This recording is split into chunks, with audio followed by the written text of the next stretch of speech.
Coucou tout le monde, j'espère que vous allez bien. Aujourd'hui on part sur un épisode un petit peu spécial puisque je vais analyser le thème d'un abonné qui a gagné le concours que j'ai proposé sur Instagram via un post, et du coup j'ai tiré au sort et c'est Yannick qui a gagné le droit d'avoir son analyse de thème sur le podcast. C'est potentiellement un type d'épisode qui se renouvellera. Si ça vous plaît, si vous trouvez que c'est intéressant, n'hésitez pas à me le dire en commentaire, à liker la vidéo, et si je vois que ça vous plaît, on pourra refaire ce type d'épisode, mais peut-être sur des thèmes différents. Ici, je vais analyser le thème de Yannick de façon globale. Je vais faire une analyse un petit peu basique, dans le sens où je vais analyser Trinité astrale et planète personnelle pour faire une analyse un peu globale de sa personnalité. Sur les prochains épisodes, on pourra potentiellement faire des thématiques du style carrière, amour, etc. J'espère que vous êtes prêts. Je vais vous partager son thème juste ici et c'est parti. Avec son thème, on voit que Yannick est solaire Sagittaire, ascendant Balance et lune en Verseau. Donc ça c'est la trinité astrale. C'est ce qu'on va regarder souvent en premier dans un thème. Moi ce que j'aime bien regarder aussi, c'est d'abord en premier les différents placements dans les différents éléments. Donc air, feu, terre et eau. Ici Yannick a 5 placement en air. Alors moi je compte les planètes et l'ascendant, parce que je trouve que l'ascendant est aussi important que les planètes. Donc ici on a 4 planètes en Balance, plus la lune en Verseau, du coup ça nous fait 5 placements en air. On a 2 placements en eau, Vénus et Uranus qui sont en Scorpion, et une planète en terre, avec Mars qui est en Capricorne. Et enfin, 3 planètes en feu avec le Soleil, Neptune et Mercure qui se trouvent en Sagittaire. Donc, avec ces placements-là, on a un petit peu de tout. Il n'y a pas de grosses carences. Alors, à part... on n'a pas de grosses carences. Par contre, on a quand même les signes d'air qui se démarque un petit peu des autres. Avec 5 placements, on commence à être pas mal. Et du coup, ces placements en signe d'air vont faire que Yannick va être quelqu'un de plutôt adaptable, de plutôt curieux, de plutôt sociable. Avec ces 3 planètes en feu, ça lui donne aussi un côté un peu fonceur. Et par contre, son manque de terre et d'eau, il va avoir peut-être tendance à cacher un petit peu plus ses émotions, être un peu moins dans le ressenti et plus dans le mental avec l'air. Alors, on va regarder d'un petit peu plus près son ascendant en premier, puisque l'ascendant c'est ce qui va ressortir en premier chez nous quand on va rencontrer d'autres personnes. C'est ce que les autres personnes vont tout de suite capter chez nous. Donc ici Yannick a un ascendant Balance. Donc l'ascendant Balance, il va être de base plutôt courtois, il va rechercher l'équilibre, il va rechercher une certaine harmonie dans sa façon de fonctionner avec les autres, il va éviter le conflit, il va être plutôt charmant, mais, parce qu'il y a un mais, son ascendant à Yannick est entouré de 3 planètes et il est conjoint à 3 planètes. C'est-à-dire qu'il va être collé à moins de 10 degrés d'autres planètes. Et ces planètes-là vont donc avoir un impact important sur son ascendant. D'abord, on a Pluton. Pluton qui en plus est en maison 1, donc du coup qui va être vraiment important chez lui. Pluton est donc conjoint à son ascendant et en maison 1, donc ça va lui donner un côté assez plutonien. Donc avec Pluton, on a un côté plutôt mystérieux. Quand les gens vont le rencontrer, ils vont pas forcément savoir à qui ils ont affaire tout de suite. Mais ça va lui donner un certain charme, parce qu'en plus avec la Balance, on est sur du charme, donc le côté mystérieux plutonien peut donner un charme. À côté de ça, on a aussi Saturne et Jupiter, d'ailleurs qui sont collés entre eux. Saturne et Jupiter qui sont collés à l'ascendant. Donc là, on est plutôt sur un renforcement de la balance, avec une envie de rester dans le droit chemin, entre guillemets. Un côté assez moral, assez qui va éviter le conflit, qui est en recherche d'équilibre constant. Ça va lui donner ce placement un grand sens de la justice. Il va plutôt essayer d'éviter le conflit, de rester dans la moralité, dans la justice, dans l'équilibre et l'harmonie. Même si pour le coup, Pluton va nuancer un petit peu tout ça parce que Pluton il va pas vouloir rester lisse, pas vouloir rester en surface, il va vouloir aller deep dans les choses, mais ça va lui permettre du coup de vouloir rencontrer les gens et de les connaître de façon profonde, mais sans jamais aller au conflit, même s'il trouve que les personnes ne sont pas forcément bien pour lui, il va pas chercher à aller entrer en conflit avec ces personnes-là. Il va plutôt rester dans une envie de s'éviter les conflits, d'être un peu tranquille. Donc ça, c'est pour son ascendant. Alors, son ascendant est aussi, en plus de ces conjonctions, il est aussi en carré à Mars. Et du coup, un carré à Mars, là, on a quand même le signe de la Balance, qui est un signe vénusien, qui est en carré avec du coup une énergie qui ne lui correspond pas du tout, qui est celle de Mars. Vénus, ça va être plutôt la recherche d'harmonie, d'amour, etc., de relier les autres, et alors que Mars va être plutôt dans le conflit, et va être plutôt dans la séparation d'avec les autres. D'ailleurs, Mars est le maître du Bélier, qui est le signe opposé à la Balance. Donc ici, on a Mars qui se retrouve du coup en carré à cet ascendant Balance. Et du coup, Mars en carré à l'ascendant Balance, ça va amener une certaine tension. Alors, Mars, qui se trouve dans le signe du Capricorne, est plutôt un Mars ambitieux. Alors, c'est pas un Mars impulsif comme un Mars en Bélier. Ça va être un Mars qui va agir de façon quand même raisonnée, structurée avec le Capricorne, de manière réfléchie. Donc, on n'est pas sur un Mars qui va exploser. Du coup, la tension, elle va pas du tout se faire de ce côté-là. Elle va pas se faire dans le je suis super calme et puis d'un coup j'explose. Non, c'est pas du tout ça. Ça va être plutôt dans la façon d'agir et dans le pourquoi j'agis. Avec l'ascendant Balance et les planètes qui se retrouvent avec, on est plutôt dans une façon d'agir où on va essayer de prendre en compte beaucoup les autres. On va essayer de pas faire de vagues, de faire en sorte que tout le monde soit bien. Alors que le Mars en Capricorne, il va être beaucoup plus individualiste, dans le sens où il va avoir envie de réaliser ses objectifs, ses ambitions. Et le Capricorne est un signe assez solitaire. Donc il ne va pas forcément chercher à collaborer avec les autres pour y arriver.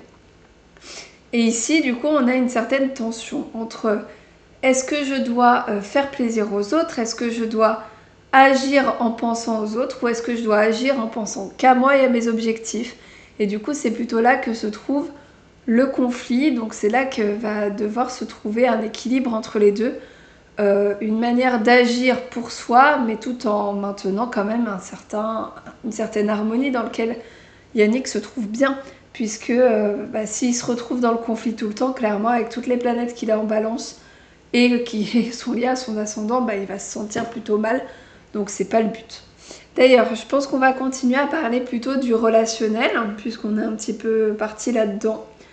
Au niveau du relationnel, on est vraiment sur une volonté de relation assez intense. On a pas mal de côtés un peu plutoniens dans ces relations. Alors déjà notamment du coup l'ascendant qui est relié à Pluton, qui va faire rechercher une certaine intensité. Ensuite, on a Vénus qui se trouve en Scorpion. Donc là, pareil, on est sur une recherche d'intensité émotionnelle, d'intensité dans les relations et une recherche aussi du coup de fusion avec Vénus en Scorpion. Fusion et passion qu'on va potentiellement retrouver dans la maison 7 qui se trouve en Bélier, donc on est dans une recherche aussi de passion à ce niveau-là. Mais, parce qu'il y a un mais, on est dans une recherche de passion, mais la passion va pas forcément déjà durer longtemps. Et en plus, on a un mécanisme chez Yannick qui risque de se déclencher, c'est une certaine indépendance dans les relations. Vénus, elle se retrouve conjointe à Uranus. Uranus, qui est une planète de liberté, qui est une planète d'anticonformisme. Et on a du coup vraiment envie de ne pas être coincé. Avec Vénus conjoint Uranus, on peut être dans une envie de relation un peu libertaire, dans le sens où on n'a pas envie du tout d'avoir quelqu'un qui nous étouffe, et pourtant c'est un peu en contradiction avec Vénus en Scorpion. C'est pour ça qu'à mon avis, il y a un côté très...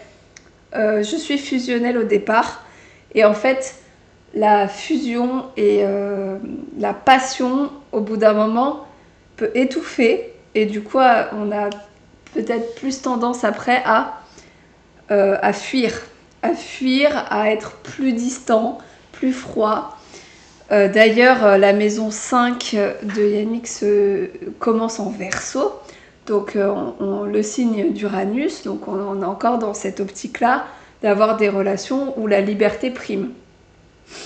En plus de ça, il a sa lune, on reviendra dessus après, sur la lune plus particulièrement, mais il a sa lune qui correspond aux besoins émotionnels notamment, qui est aussi en Verseau et en maison 5. Donc il y a vraiment ce besoin de liberté qui est très important dans ces relations.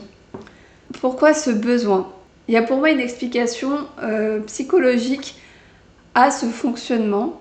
Alors Yannick, il ne faudrait pas que tu hésites à nous faire un petit commentaire pour nous dire si je suis sur la bonne voie, hein, parce que bon, peut-être que je m'égare, mais pour moi, la vraie grosse difficulté du thème, c'est l'axe de 8, qui est un axe de perte. C'est un axe de j'ai peur de ne pas être en sécurité, je me sens pas en sécurité. Et quand je me sens en sécurité, je me dis que ça ne durera pas et du coup je pars avant. Ça, c'est vraiment l'axe de 8. Et Yannick a sa lune noire qui se trouve dans la maison d'en Scorpion. Donc en plus, son axe de 8, pour le coup, il est ultra renforcé par le fait que ce soit aussi en Scorpion et en Taureau. C'est des signes qui correspondent à l'axe de 8. Et du coup, donc sa lune noire se trouve conjointe à Vénus, donc on sent que c'est très relationnel cette angoisse de la lune noire. Et Chiron qui se trouve en 8 en Taureau, Chiron qui parle de la blessure. Donc avec ces deux indicateurs de blessure du thème, la lune noire et Chiron, qui se trouvent dans l'axe de 8 en Taureau et en Scorpion, on peut se dire que c'est quand même une problématique qui est assez forte dans son thème. Pour moi, cette problématique est reliée beaucoup aux relations, vu que la lune noire se retrouve en conjonction à Vénus. Donc pour moi, le fait qu'il y ait ce besoin de liberté, ou potentiellement ce côté un petit peu distant, c'est tout simplement parce qu'on a peur de s'engager et du coup d'être laissé après. On a peur que l'autre personne nous abandonne, on a peur de ne plus se sentir en sécurité émotionnelle. Et pour pallier à ce manque de sécurité émotionnelle, on préfère partir soi pour ne pas subir la volonté de partir de l'autre personne, en gros. Du coup, pour pouvoir mieux vivre ces relations, il va falloir que Yannick travaille sur son axe de 8 et du coup qu'il arrive à se rassurer lui-même, à être en sécurité avec lui-même avant de pouvoir entrer dans une relation qui sera plus saine. Mais du coup, donc dans ces relations, il peut y avoir, donc il y a une volonté, je résume, une volonté d'être très fusionnel avec la personne, que ce soit un amour assez unique et fort, mais à côté de ça, il y a quand même ce besoin de liberté qui peut prendre le dessus et qui peut du coup le rendre un peu plus distant et un peu plus froid si la personne ne lui laisse pas assez de liberté. Et ou s'il a peur de ne pas... que la relation ne marche pas et que du coup ça peut être une réaction un petit peu de défense. Ensuite, nous allons parler du coup du soleil. Donc le soleil, c'est l'objectif de vie, c'est notre essence en tant que telle. C'est vraiment comment on est au plus profond de nous. D'ailleurs, pour moi, le soleil, c'est quand on est enfant, c'est plutôt le soleil qui prédomine. Et c'est ensuite qu'on a l'ascendant qui vient un peu comme un masque social. Mais du coup, le soleil, c'est vraiment qui on est au plus profond de nous-mêmes. Son soleil se trouve en Sagittaire, en maison 3. Et il se trouve en conjonction, donc très très très collé puisqu'il est à 21 degrés et Neptune se trouve à 22 degrés, donc il est en conjonction à Neptune. Du coup, Neptune va avoir une très grosse influence sur ce soleil. Elle va vraiment le teinter. Il va vraiment avoir du coup, une essence un peu neptunienne. Avec un soleil en Sagittaire, Yannick est plutôt quelqu'un de jovial, de bon vivant, d'ouvert d'esprit, qui a envie de connaître du monde, qui a envie de connaître les gens, qui a envie de connaître d'autres cultures. Il peut y avoir un très gros attrait pour l'étranger, pour les autres cultures en général. Avec Neptune, qui est collé à ce soleil, ça rajoute un côté assez rêveur, un côté assez spirituel. En plus, pour le coup, le Sagittaire, c'est aussi un signe qui va être assez spirituel, qui va être amené à se poser des questions sur la vie, sur la quête de sens, sur pourquoi je suis là, à quoi je sers. Et du coup, souvent, ça ramène aussi à la spiritualité. Donc on est sur quelqu'un qui va quand même rechercher pas mal de réponses et notamment dans la spiritualité. Un Neptune conjoint Soleil, ça peut donner des capacités médiumniques notamment. Et ça va donner un côté assez optimiste. En plus de ça, en Sagittaire, ça en rajoute une couche. C'est quelqu'un de très optimiste, qui va voir la vie plutôt du bon côté. Néanmoins, ça peut rendre Yannick un petit peu idéaliste et surtout, ça peut l'empêcher de voir le monde tel qu'il est ou les gens tels qu'ils sont. Et du coup, ça peut être compliqué parce qu'on idéalise vraiment beaucoup les gens et du coup, on peut tomber de très très haut avec ce genre de placement. Donc, il faut pour le bien de Yannick qu'il arrive à rester un petit peu terre à terre des fois quand il rencontre, notamment quand il rencontre des gens. Parce que les désillusions peuvent être vraiment très grandes. Son soleil est plutôt bien aspecté puisqu'il est bien aspecté avec son ascendant et avec sa lune. Donc ça veut dire que son essence en tant que telle est en lien avec la façon dont il se montre aux autres et aussi ses besoins émotionnels. Donc il n'y a pas de vraie tension interne entre qui je suis, qui je montre aux autres et qui je suis au plus profond de moi. Donc on est plutôt pas mal à ce niveau-là. C'est pas ce qui est challengeant dans son thème. En maison 3, donc le soleil se trouve aussi en maison 3 et la maison 3 ça va être la maison de la communication, des apprentissages, du mental. Donc déjà qu'on a on a pas mal de placements en air, en plus le soleil qui est aussi dans la maison 3, ça en rajoute une couche encore. Puisque ça va le rendre très dans le mental, très dans la réflexion, très dans la sociabilité aussi. Maison 3 en Sagittaire, en plus, on est quand même très très sociable. Il y a une vraie envie de rencontrer du monde. Donc il y a vraiment ce besoin-là d'être entouré, d'être toujours avec des personnes différentes, de découvrir de nouvelles personnes. En plus de ça, on parlait des besoins justement, donc on va aller voir la Lune. La Lune se trouve en maison 5 en Verseau. Donc une Lune en Verseau, c'est un besoin d'être entouré, puisque le Verseau c'est quand même le signe qui va nous parler des groupes, des amitiés. Donc on a un vrai besoin d'être entouré de personnes, de nos amis tout simplement, d'être dans un groupe, on a besoin d'être entouré de plein de gens. En plus de ça, elle se trouve aussi en maison 5, donc il y a vraiment une grande envie d'aimer les gens autour de soi. Donc c'est une lune qui est quand même très très très sociable. Le fait de rester dans son coin, de rester tout seul chez lui, il peut se sentir peut-être potentiellement assez mal. Il a plus besoin d'être entouré que de se retrouver tout seul pour le coup. Alors qu'à côté de ça, une lune, je sais pas moi, par exemple en Cancer, aurait besoin de se retrouver dans son cocon chez elle pour être mieux.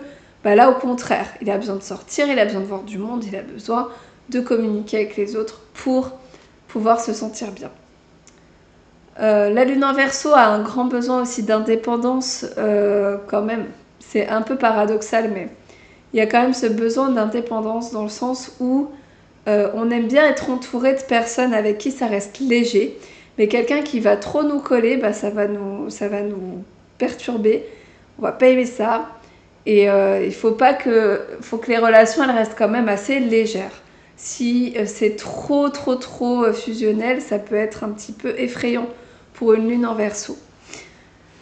C'est là que je trouve qu'il y a le plus gros paradoxe du thème de Yannick, c'est que il y a quand même cette envie d'être un peu passionnel avec les placements de Pluton, le placement de Vénus en Scorpion. Mais à côté de ça, il y a quand même ce besoin d'être un peu indépendant, donc il va falloir un petit peu jongler entre les deux. D'ailleurs, la Lune se trouve en carré avec Vénus et avec Uranus. Donc Vénus-Uranus en Scorpion, on l'a dit tout à l'heure, qui a un besoin d'intensité dans les relations, besoin de fusion, mais en même temps qui a besoin d'être un peu toute seule parce qu'il y a Uranus.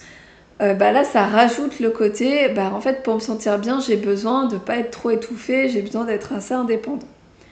Donc il y a quand même cette contradiction entre les deux, entre cette Vénus en Scorpion qui cherche la fusion et la Lune en Verseau qui cherche l'indépendance.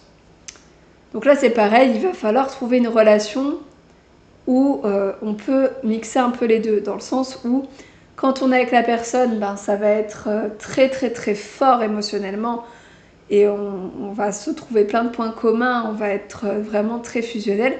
Mais à côté de ça, il va falloir que ce soit quelqu'un qui le laisse quand même vivre et qui le laisse faire ce qu'il a envie de faire.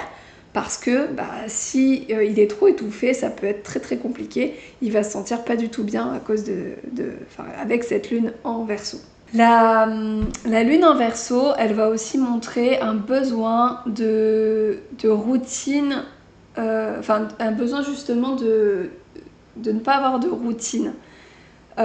Si Yannick tombe trop dans la routine, il peut se sentir pas bien. Il y a besoin quand même de changer souvent de choses à faire dans la journée parce que être trop cadré, trop dans quelque chose qui va arriver comme ça, ça peut être dur pour lui.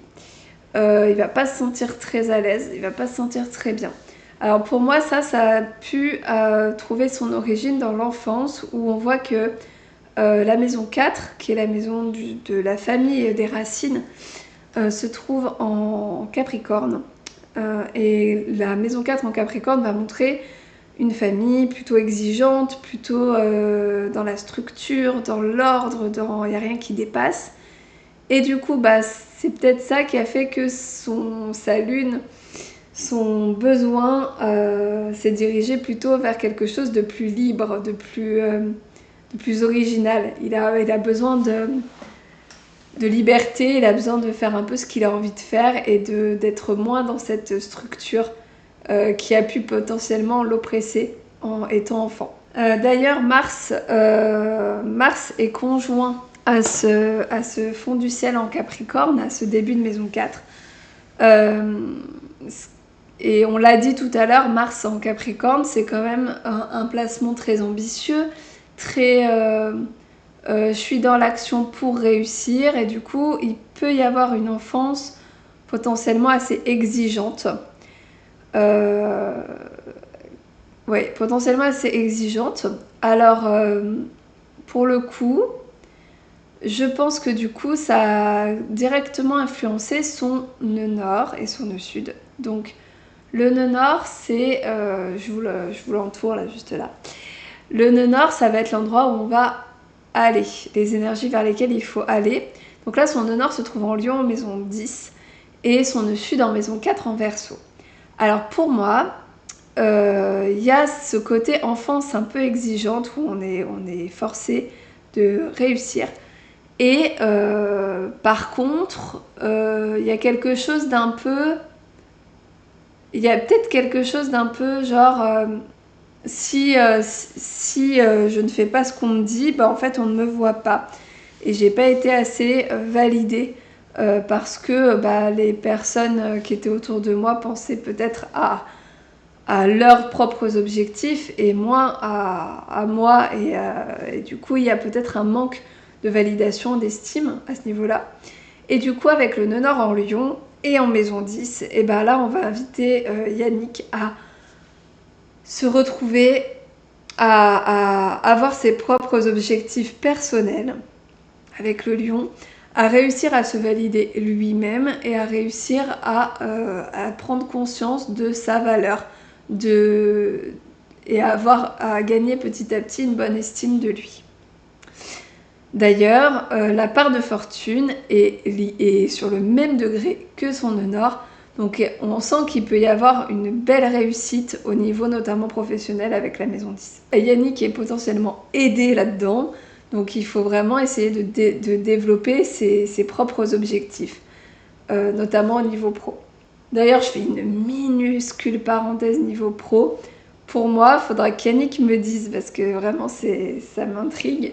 Je trouve qu'il y a pas mal de liens avec les enfants, ou l'enfance en général, avec un nœud nord en maison 10 en Lion. Le Lion, c'est le signe des enfants. Plus le milieu du ciel qui est en Cancer. Cancer qui nous parle plutôt de l'enfance, de la famille. Et en plus de ça, du coup, le maître du milieu du ciel, c'est la Lune qui se trouve en maison 5, maison du Lion, maison des enfants. Bon, pour moi, il y a quand même potentiellement quelque chose en rapport avec les enfants dans sa carrière, son métier. Donc Yannick, je compte sur toi pour me tenir au courant. On va terminer avec l'analyse de Mercure, parce que là j'aurais fait à peu près toutes les planètes personnelles. Mercure, c'est plutôt une planète qui va nous dire comment on réfléchit, comment on communique, comment on parle aux autres, comment on entre en communication avec les autres.